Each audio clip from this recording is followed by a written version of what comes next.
నేటి తరం హీరోయిన్స్ లో సమంత తన జీవితంలో ఎదుర్కొన్న ఆటపోట్లు ఏ హీరోయిన్ కూడా ఎదుర్కోలేదు అనడంలో ఎలాంటి అత్యశోక్తి లేదు. మానసికంగా, శారీరకంగా ఆమె దేవుడు పెట్టిన ఎన్నో పరీక్షల్ని సైతం ఎదుర్కొని నిలబడి ఆమె స్థానంలో ఉండే ఆడవాళ్లకు ఆదర్శంగా నిలిచింది. ఒక పక్క ప్రేమించిన వ్యక్తితో విడాకులు తీసుకున్న ఘటన కారణంగా మానసికంగా కృంగిపోయిన సమంతకి అదనంగా మయోసైటిస్ వ్యాధి కూడా సోకింది. అసలు బ్రతుకుతుందా లేదా అన్న భయంతో ఆమె ఫ్యాన్స్ ఎంతో టెన్షన్ పడ్డారో ప్రత్యేకించి చెప్పనక్కర్లేదు.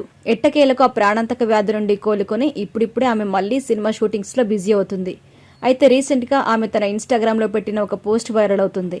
ఆధ్యాత్మికత గురించి ఆమె మాట్లాడిన మాటలు అందరినీ ఆలోచింపచేస్తున్నాయి. ఆమె మాట్లాడుతూ, జీవితంలో నేను ఎంతో ఒత్తిడికి గురైనప్పుడు, ఏం చేయాలో తోచని పరిస్థితి వచ్చినప్పుడు నేను ఆధ్యాత్మిక మార్గంలో నడిచే ప్రయత్నం చేశాను. ఒకానొక సమయంలో 3 రోజుల పాటు నా బుర్రలో లేనిపోని ఆలోచనలొచ్చాయి. నరకం అనుభవించాను. అలాంటి సమయంలో నేను తమిళనాడులోని కోయంబత్తూరులో ఉన్నటువంటి ఈషా ఫౌండేషన్లో ధ్యానం, యోగ సాధనం అలవాటు చేసుకున్నాను. సద్గురు వద్ద ఎన్నో సాధనాలు నేర్చుకున్నాను. అవి నా జీవితానికి ఎంతో ఉపయోగపడ్డాయి. అప్పటి నుంచి నేను నాకు ఎప్పుడు ఒత్తిడి అనిపించినా అక్కడికి వెళ్తాను, ధ్యానం చేస్తాను అంటూ చెప్పుకొచ్చింది. ఇక ప్రస్తుతం ఆమె అక్కడే ఉందట. దానికి సంబంధించిన ఫోటో ఒకటి తన ఇన్స్టాగ్రామ్ స్టోరీస్లో అప్లోడ్ చేసింది.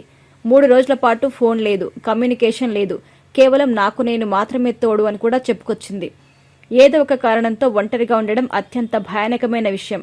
కానీ నేను మాత్రం ఫోన్ లేకుండా ఒంటరిగా ఉండగలను. నన్ను మిలియన్ సార్లు అడిగినా ఇదే చెప్తాను అంటూ ఆమె మాట్లాడిన మాటలు వైరల్ అవుతున్నాయి. ఇకపోతే సమంత ఖుషి సినిమా తర్వాత మళ్లీ వెండితెరపై కనిపించింది లేదు అనే సంగతి మనందరికీ తెలుసు. ఆమెని ఫ్యాన్స్ బాగా మిస్ అవుతున్నారు.